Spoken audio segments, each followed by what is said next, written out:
Welcome to Search Talk Live with search engine optimization and marketing experts Robert O'Haver and Caleb McKelvin, powered by the Robert Palmer family of companies.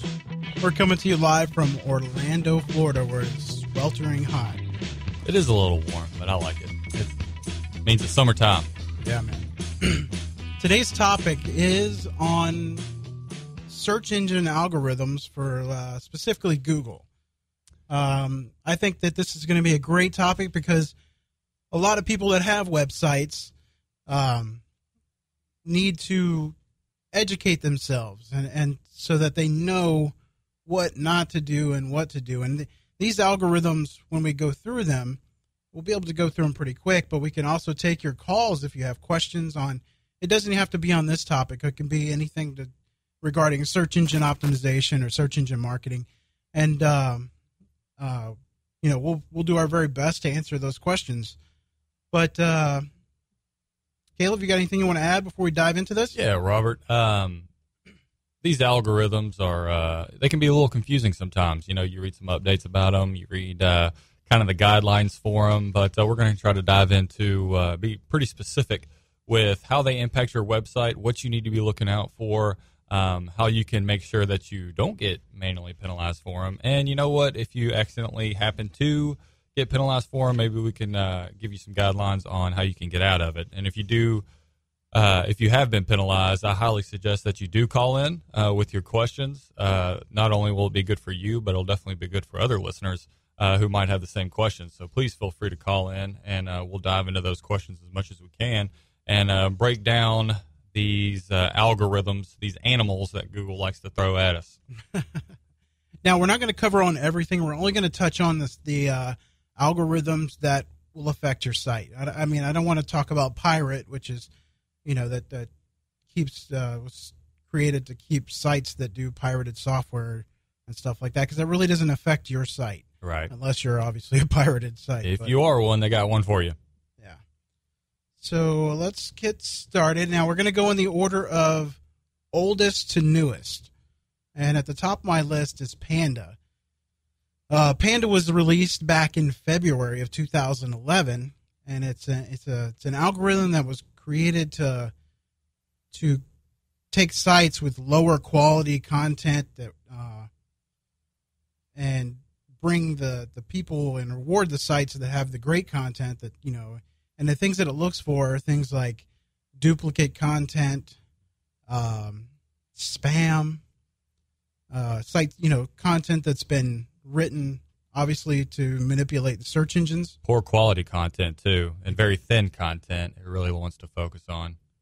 Right. I think this is where Google really focused on, they talk about the user experience, but this is where I think they really stepped up to the plate with it.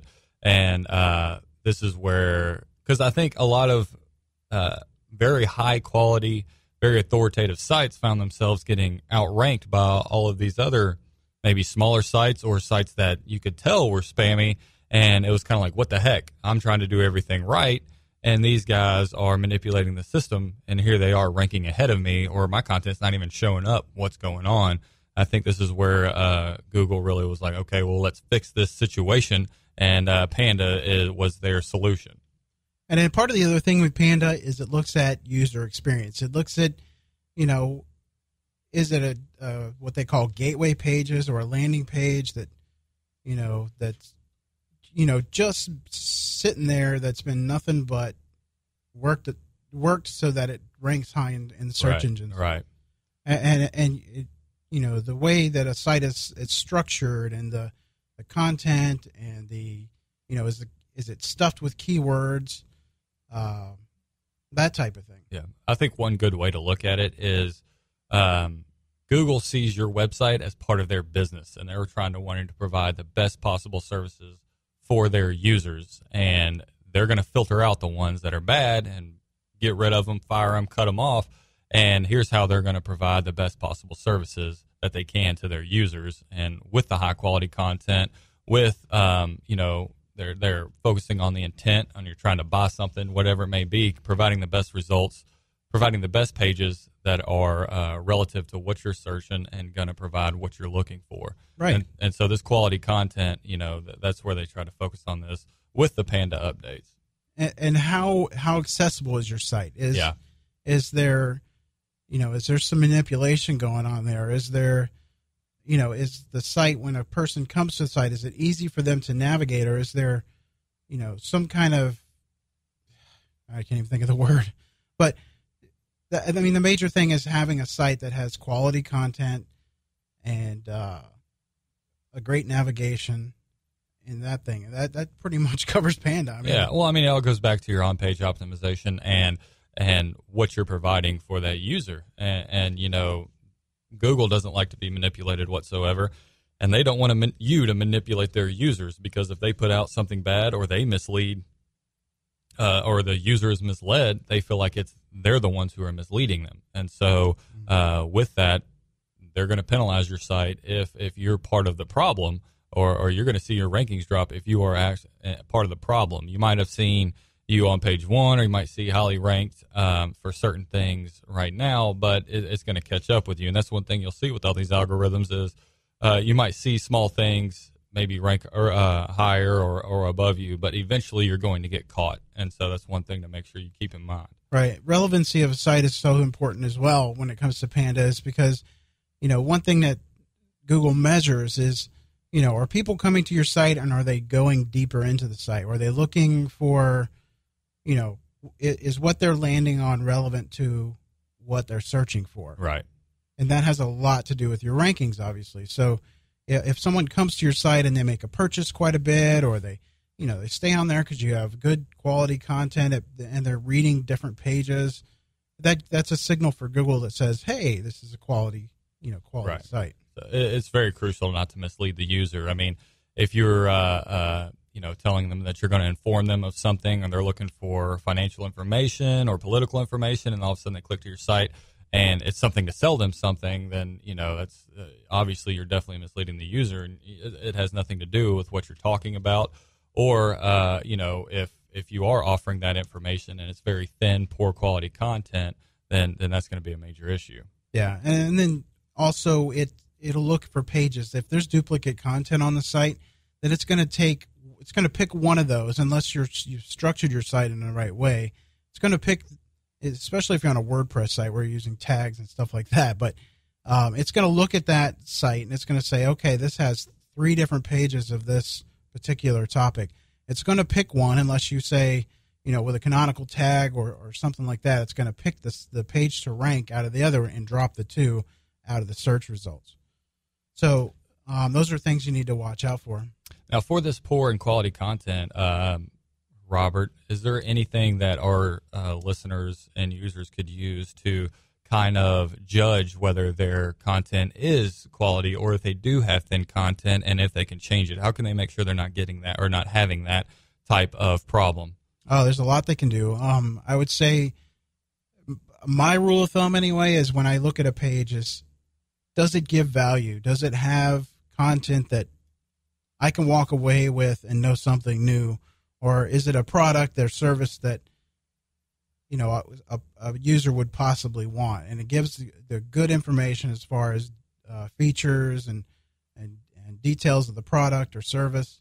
If it's an article, it's got to be, spelling's got to be on, punctuation, all that stuff plays a part in it. If a good description of your product or service or your story, it's just got to be well written and done by someone that can spell, and even if it's written by somebody that can't spell, give it to somebody to double check. Right, definitely. But it's always good to have a second pair of eyes on a site. Yeah. I think you hit it on it big time, is value. I think value is the key word. What value are you providing for the user? If you're providing no value, you're basically worthless. I mean, you're just kind of wasted space, and that's how you'll be seen. But if you're providing a significant value in whatever that user is looking for, searching for, trying to buy, trying to learn, if you have that significant value, then you're doing fine. I think one good thing is to have people you trust look at your site, look at what you're providing, and have them give serious, honest feedback on, hey, this content's way too thin, or, it's kind of pointless. I mean, you said it was this, and it was, that. Like Robert said, the more eyes that you can have on it and the more feedback you can get on it will definitely be helpful. Yeah, if you're a business and you have several employees, do a focus group. I've seen this done before, and you'd be surprised the feedback. If once you've created a site and you have somebody look at it, or have another pair of eyes, and people in your company just, hey, go look at this site, give me your thoughts. Right. How do you feel about this? You'd be surprised the feedback you get from those people, and they can actually give you a lot of great insight as to what maybe you should do is to make it user friendly, or better the content. Better content, yeah, definitely. Yeah.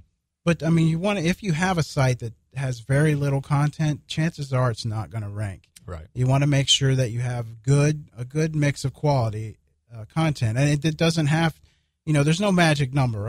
You must have 250 words or anything like that. You just got to make it to where a reader's going to be interested. Yeah. Regardless if it's a product or a blog or whatever it may be. Right. And I think also using your competitors, if they have certain things that are ranking high, see what type of content they're offering. See, the writing style. Yeah, see their writing style. You don't have to mimic it, but you can definitely get a good idea of, okay, they're offering this, they're doing this type of content, they're providing engaging content, whatever they're offering is obviously working, and you don't have to imitate it, but it can give you a good understanding and a lot of ideas of how you can shift your content to really be have that value for your users. Right. And also the other thing that you need to look at is load time on your site. That's another part of user experience, which Panda covers. Like if your site takes a long time to load, that gives a user a bad experience, because they'll either leave the site, bounce off, or, you'll lose a lot of customers that way. Yeah. Yeah. Well, I mean, we're impatient people around the board, and Google knows that. They understand that we're impatient, and if we don't get the information right when we click on it and it loads and it's there, then you're just going to fall because somebody else is loading it faster and providing it faster. So it's their business, and you're part of that business. And if you're not providing the results that they need, then they're going to find somebody else that does. Yeah. And then Panda also looks at the linking structure. Like when you build pages, are you using permalinks, something that is friendly with that a user can look at the URL structure and see, okay, I'm in this category, or I'm looking at this product, and that type of thing. Yeah. And then if you go on the even deeper down into the technical side, how is your pages linked? How many links do you have internally?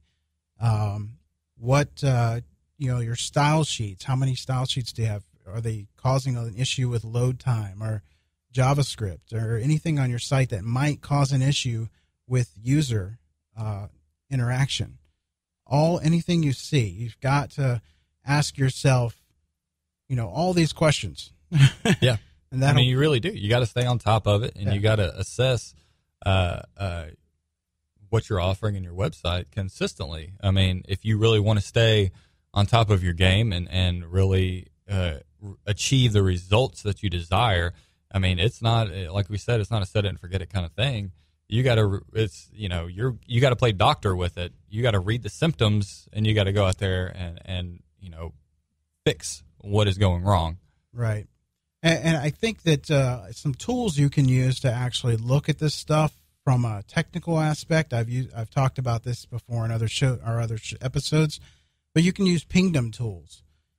Pingdom Tools will give you a breakdown of how everything loads, how long it takes, and then you can tweak those things and shave off. It may not sound a lot, but you can shave off seconds on your... Seconds matter.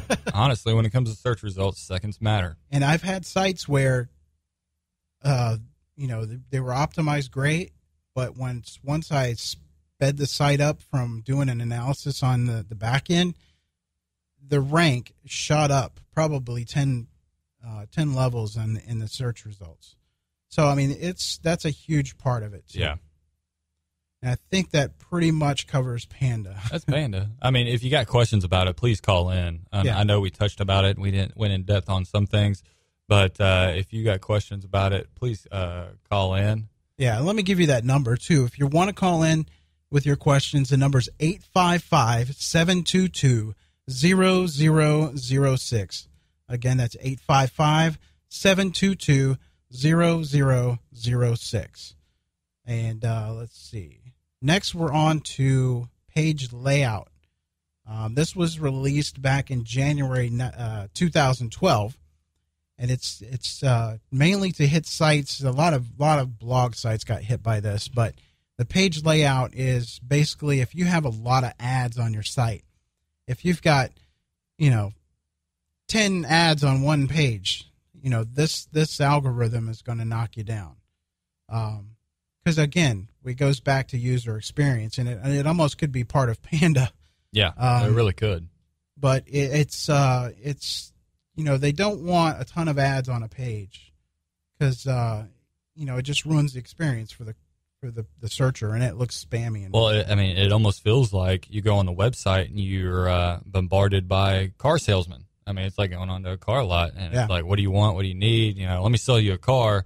Let me sell you furniture. Let me sell you this. Let me sell you that. And nobody wants that. I mean, we all know that, we don't like dealing with salesmen unless we exactly know what we want or are looking for. Then, okay, I want to buy this right here. But when we're going to just casually look or learn something, we kind of want to do it on our own, and we don't want those salesmen on, bombarding us with all their information. And, we kind of see them as just leave me alone. And this is kind of part of that. It kind of relates to that where, if you have really good ads and, just a couple on your website and they're really natural and all that kind of thing, then you really have nothing to worry about. But like Robert said, if your page is just loaded with ads, then, that all affects the user experience.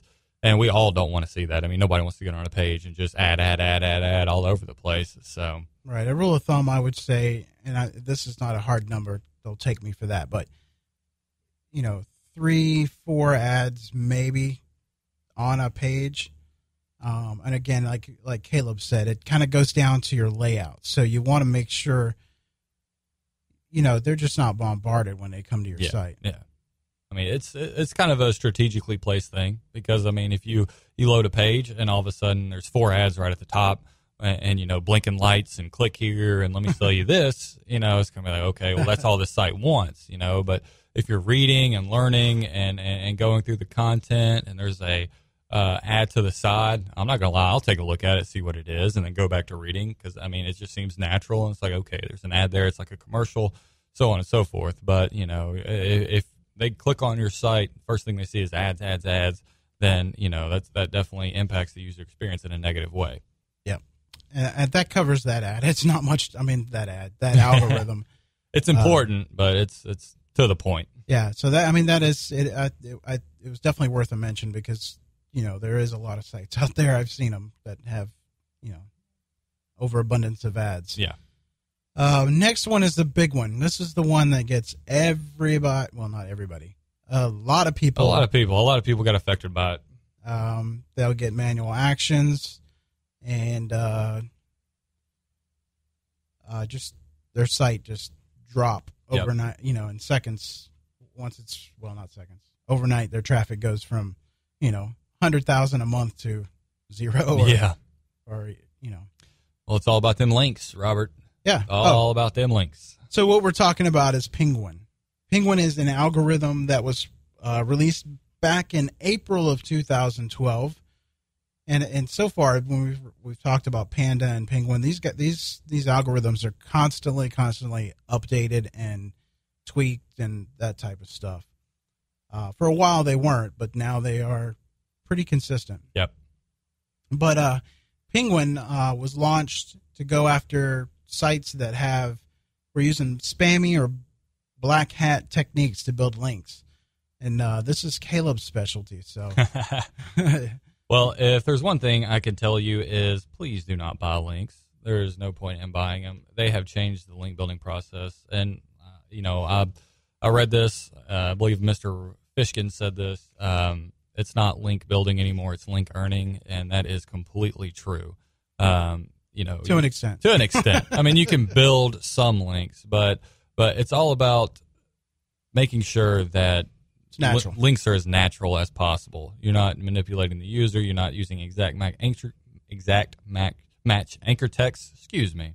You're not link farming. I mean, it's just anything that you have high quality links. You have relevant links. It's not exact match. You're not focusing on specific anchor text. You're actually using your link building takes time. It takes effort, a little blood, sweat, and tears. You're going to get aggravated with it, and it's going to be annoying. But one thing you do is when you actually do get some of those high quality links, you feel like you just, hit a home run, scored a touchdown, whatever it may be. They're very rewarding. So, if you're going to take some time to do some link building for your website, don't pay for it. Don't go to any other website that offers to build these links for you and get you 1,000 links in a month and all this kind of things. Or a week. Oh, yeah, sometimes a week. It's a very natural process through, guest blogging it's kind of iffy. It's not necessarily dead. But, if you can kind of provide some content for another website, a good authoritative website, and put your name on it and link back to you, then that's perfect. But putting your name in a bunch of directories, your site in a bunch of directories, and just kind of plastering all over the place and getting those links bought for you I will almost guarantee you that at some point down the road, you're going to get a penalty. Stay away from Fiverr. Yeah. At least for that anyway. Yeah. Fiverr's got a lot of great services. Right. But we had just a couple weeks ago, we had a guy come into we have a meetup group here in Orlando where we talk basically the same thing we're doing here. Yep. And he came in with a stack of papers and he's like, I just bought these. And I'm serious. There was probably a couple hundred links there at least. Yeah. Bought for $5, I believe. Yeah. What a deal. What a deal. So my advice to him was to basically just disavow them. Yeah. Say bye-bye to $5. There's you can learn a lot about what really effective link building is for your website. I know you might hear that link building is dead. I think a lot of people thought when Penguin did hit, they said, okay, well, here it is. Here's the end of link building as we know it.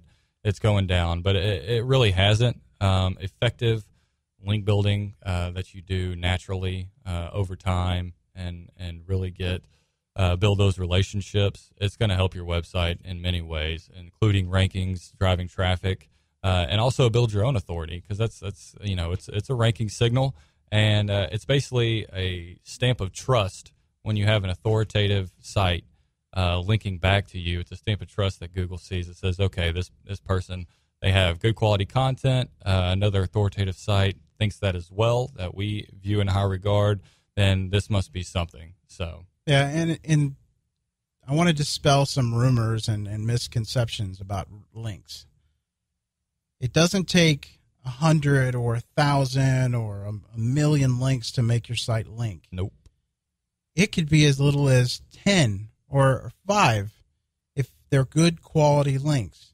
One way Google measures the quality of a link is how much traffic does it bring to your site. Yeah.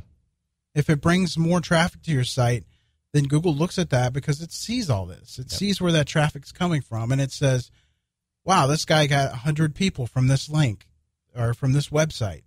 That's obviously a valuable link. Right. If it isn't to Google, it sure is to the site owner. Yeah. But going back to that, you don't need 1 million links or 1,000 or even 100. No. I mean, it's going to be different for every site or niche that you're in, but or what you're going after keyword wise, but you really don't. I've probably had about a dozen sites that I built no links to. They had quality content, people were linking to them, and naturally those links came. Starting out a website, you can link to, or you can get links from if you're a local website, you can go to your Yellow Pages and all that stuff, right, just to get started. But if you're on social media, that type of thing, you get links there. And of course, not all of them are follow links, but I have and I've heard from some good sources that they do carry some value, even if they're no follow. Oh, they do have some value. They like to tell us they don't, but they do have some value. I think one good thing that you touched on was the fact that getting links, basically, because you're providing high quality content, people are going to link back to you without you even putting any effort for it. Those type of links are what are really, those are haymakers, man, because if you could really just provide that quality content that are people like, oh, this is going to be valuable for my users, let me link to them and let me send people to that page as a resource. First of all, you didn't have to do anything. Well, you had to provide the quality content, but no outreach or anything like that. And it's usually the really good authoritative sites, people that are in your niche that are relative to what content you're providing. And all that factoring in is those are really, really important links that are going to carry a lot of weight for you. Yeah, if you take the mindset of, is this link good for my site? Does it bring me traffic?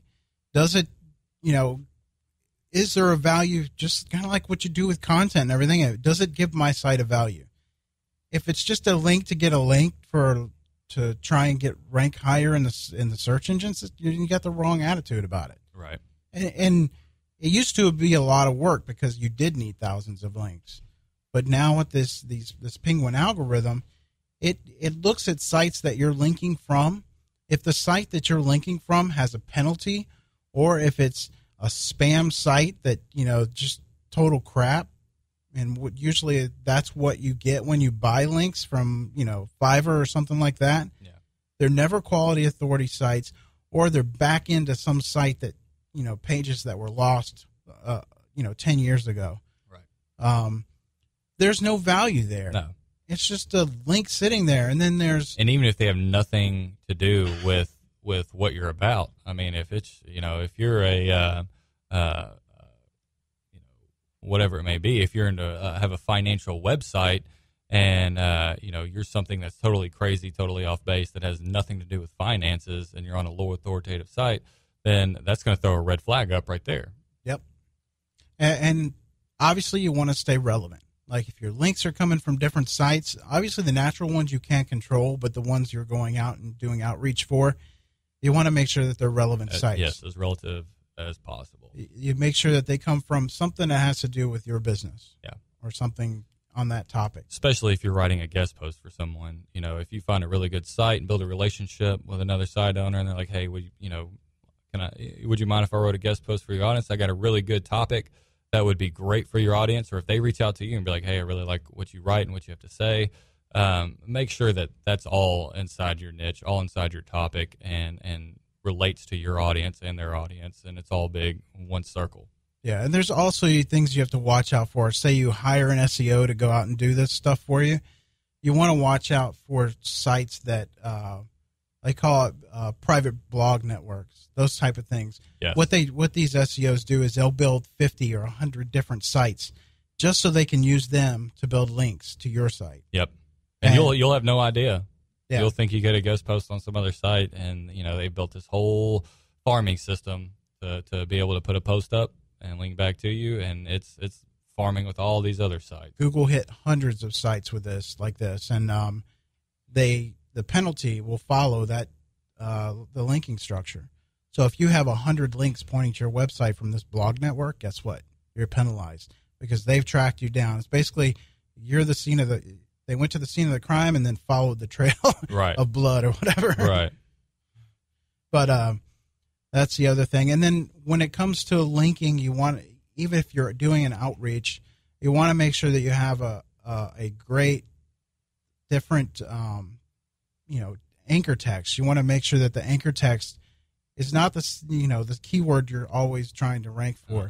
It needs to be a variation. It could be, let's say I like to use widgets. So if you're selling red widgets, you don't want to have a link profile that has nothing but the exact match anchor text of red widgets. You want to use variations or something that describes that product in a different way. Yep. Even if it's just your brand name, that's great. Yep.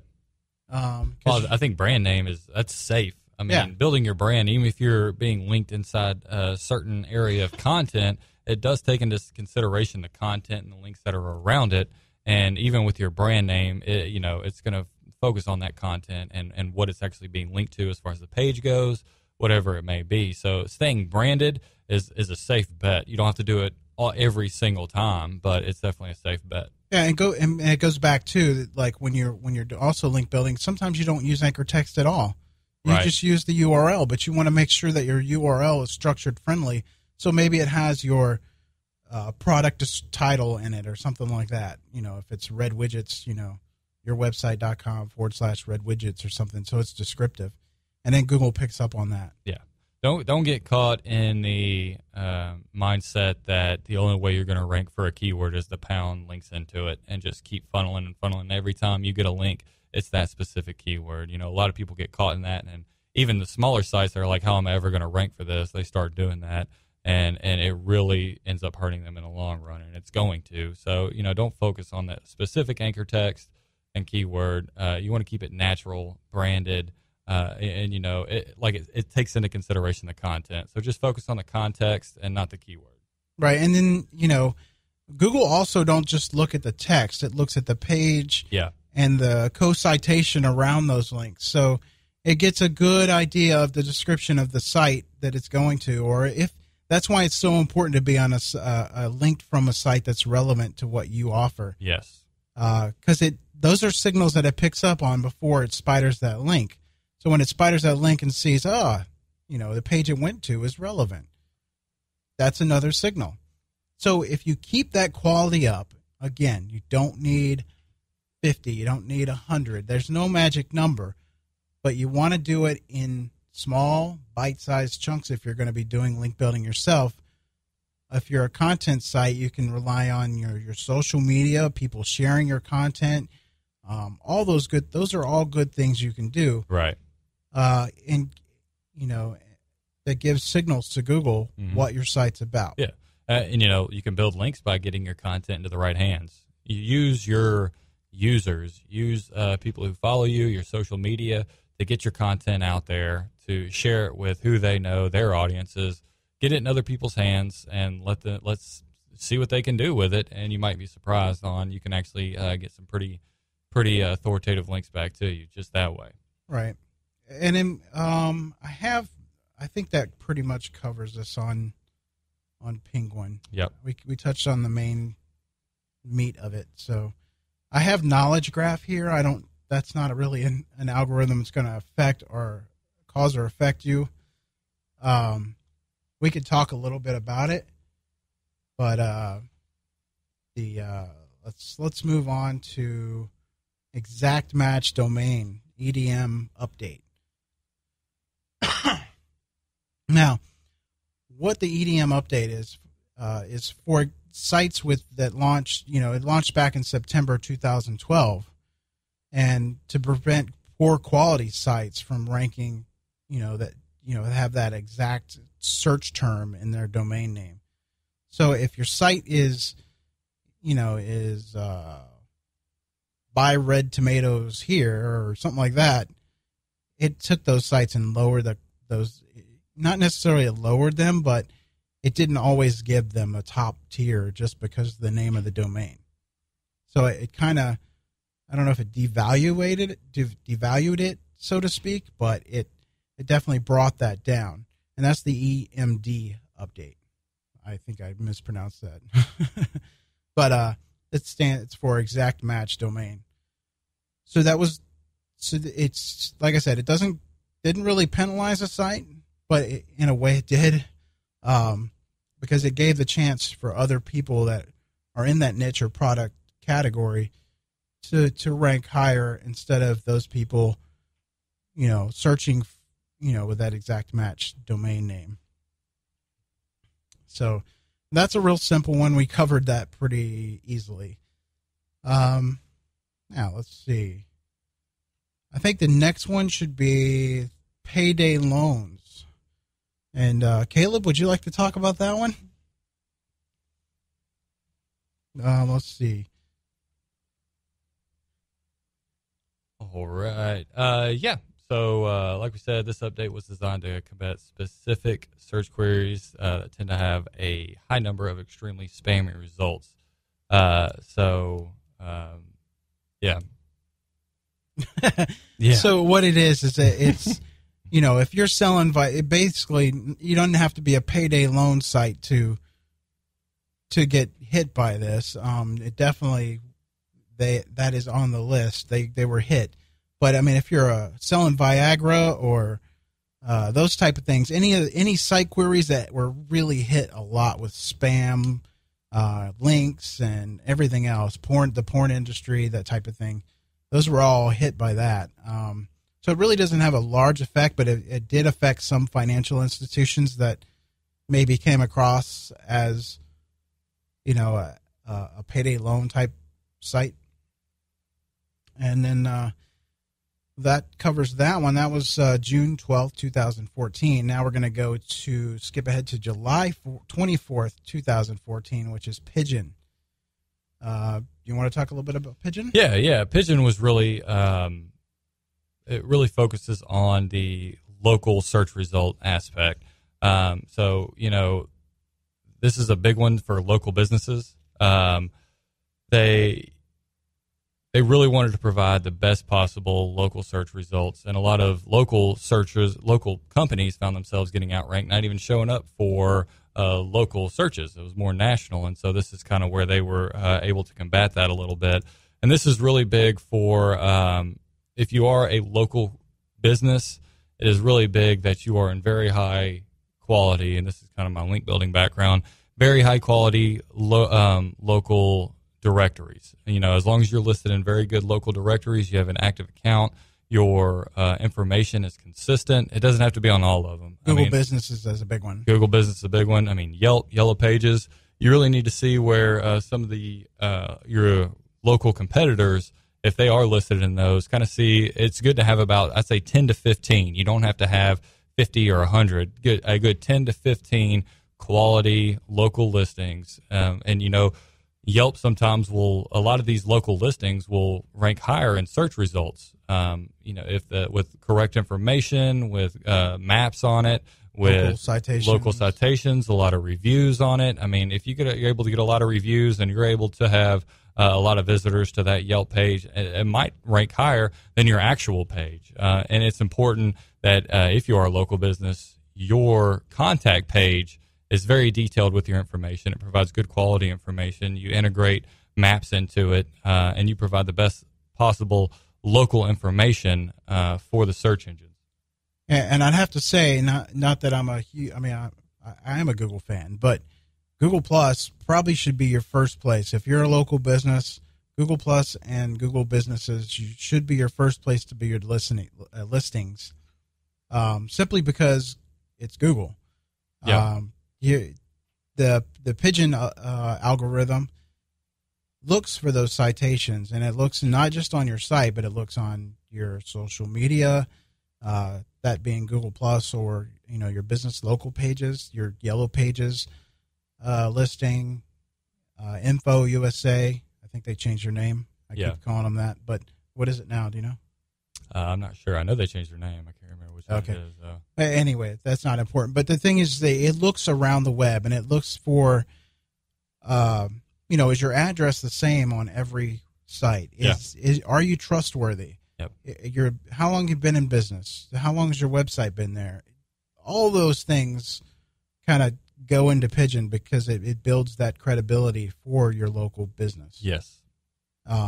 So as a local business, you should be listed in all these places. Yeah, they even have kind of local citation directories for specific niches.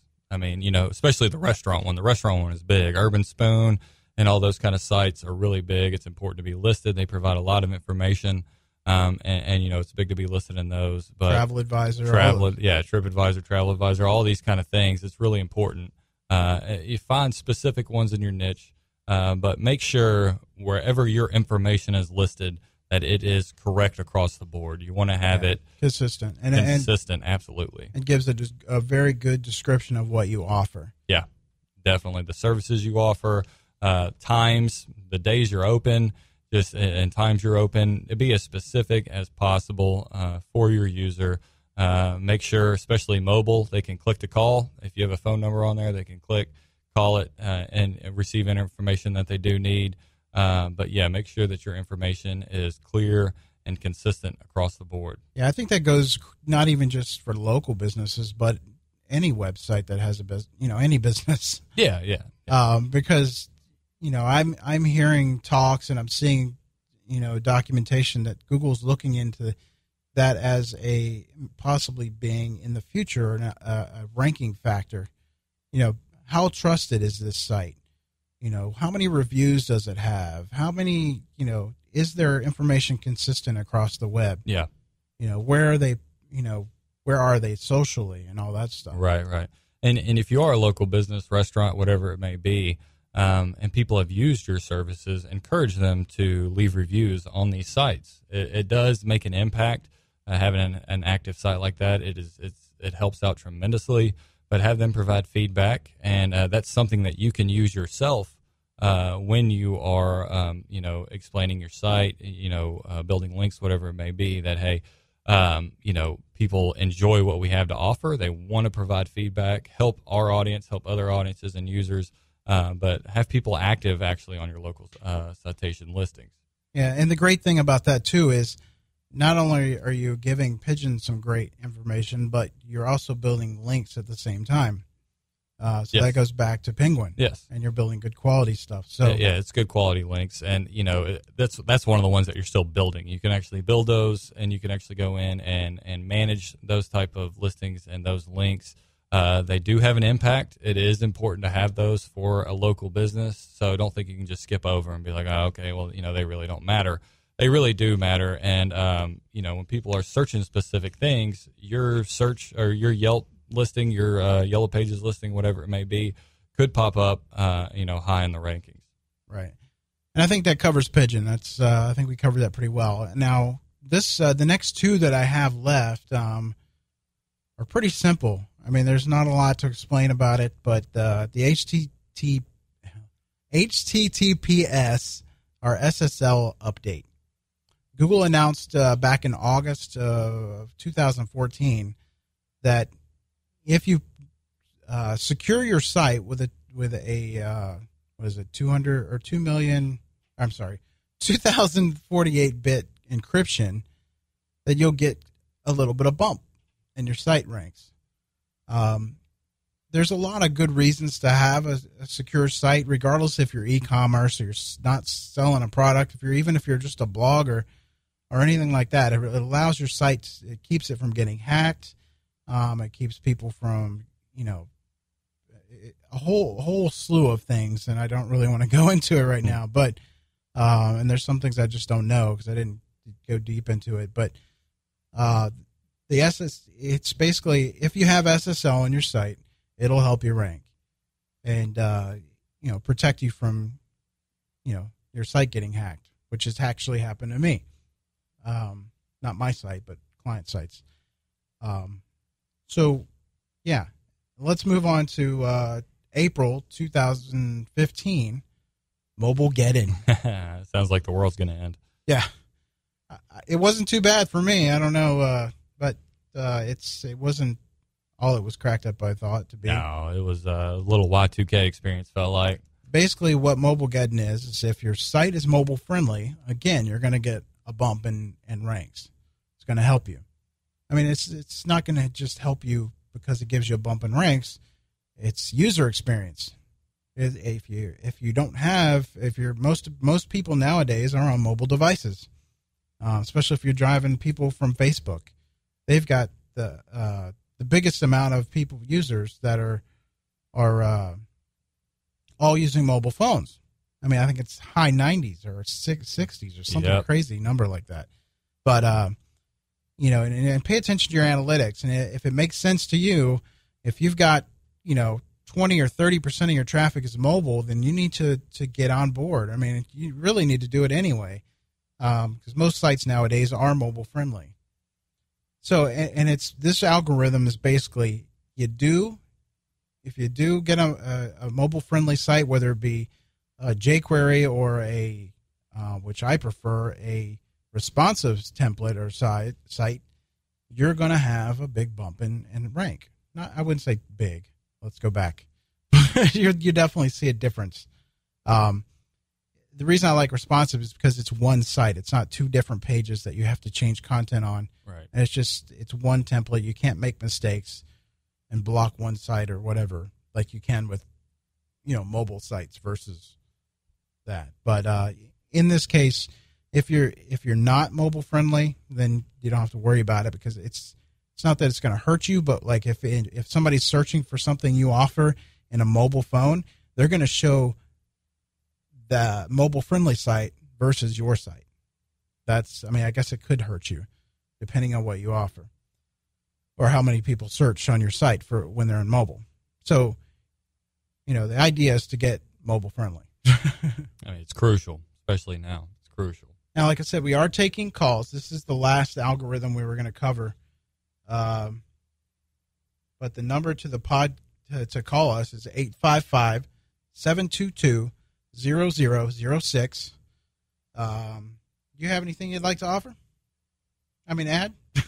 No, I think we covered a lot of these algorithms. I know we talked about it. I think it's important that you go and do your own research, but learn as much as you can about each one of these and how they impact your site, and then go back and with each one assess your site, what issues you might have, how they're going to impact your site, before anything bad happens, because your site's a living, breathing thing, and it needs you there to maintain it, manage it, and fix any issues. The quicker you fix them, the less problems you're going to have, and the less possibility you're going to have of receiving a penalty.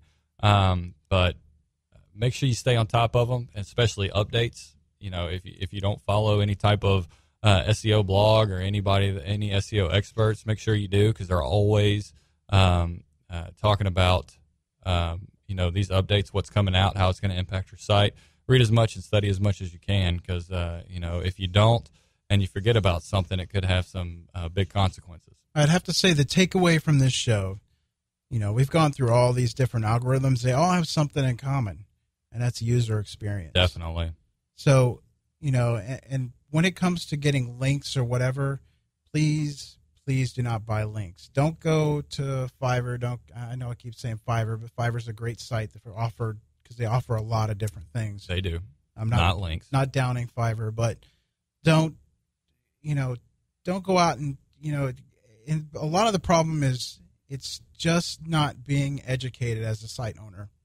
A lot of places, they try to save a buck by either, and nothing against my friends over in India, but they'll go over to India just to save a buck, or they'll hire some site that just doesn't have the knowledge, or agency or something that maybe doesn't have the knowledge needed. Mm-hmm. Do your homework. If you do hire someone outside, like an agency or something, do your homework on those people. Ask around, look for reviews. Usually if you Google them, you'll get reviews on that site. Make sure, how long have they been in the business? How long have they been doing this stuff? Because a lot of times when you're trying to save a buck, it ends up costing you thousands of dollars. You can take a site. I've talked to a guy that was getting over 100,000 hits a month at my meetup group, and he went to zero overnight.